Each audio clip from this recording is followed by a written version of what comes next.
اجلاسیه تحت ریاست سروزیر جمهوری ارمنستان رئیس شورای امنیت دست جمعی سازمان عهدنامه امنیت دست جمعی نیکال پاشینیان دایر گردید. طور تاکید شد دهم ژانویه در جمهوری قزاقستان به خاطر گرامی داشت قربانیان بی‌ترتیبی‌های عمومی روز عمومی ملی ماتم اعلام گردیده کار اجلاسیه نیز با دقیقه خاموشی آغاز کرده شد. در کار اجلاسیه پرزیدنت جمهوری تاجیکستان محترم امامعلی رحمان، سروزیر جمهوری ارمنستان نیکال پاشینیان، پرزیدنت جمهوری بلاروس الکساندر لوکاشنکو، پرزیدنت جمهوری قزاقستان قاسم ژومارت توقایف، پرزیدنت فدراسیای روسیه ولادیمیر پوتین، سروزیر جمهوری قرقیزستان اکیلبک ژاپارو و دبیر کل سازمان عهدنامه امنیت دست جمعی استانیسلاو زاس اشتراک نمودند. در اجلاسیه مسائل وابسته به وضع در جمهوری قزاقستان و تدبیرهای متعادل‌سازی آن محاکمه کرده شد. اعضای شورای امنیت دست جمعی عاید به وضع در جمهوری قزاقستان و تأثیر آن به امنیت کشورهای اعضای سازمان عهدنامه امنیت دست جمعی مبادله همه جانبه افکار کرده از حالت مرکب امروزه در قزاقستان اظهار نگرانی نمودند.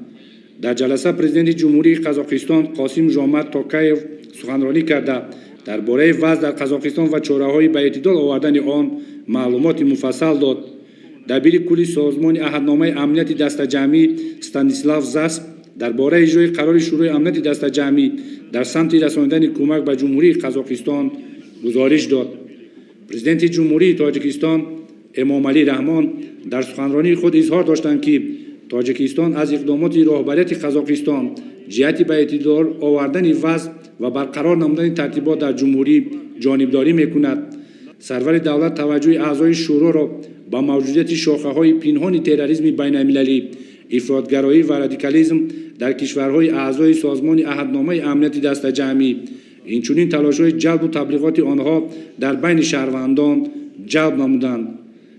در این زمینه محترم امامعلی رحمان خواستار تحکیم فعالیت مشترک همه‌جانبه مقامات صلاحیت‌دار کشورهای اعضای سازمان عهدنامه امنیت دست جمعی در مقابله با این چالش‌ها و تهدیدها شدند.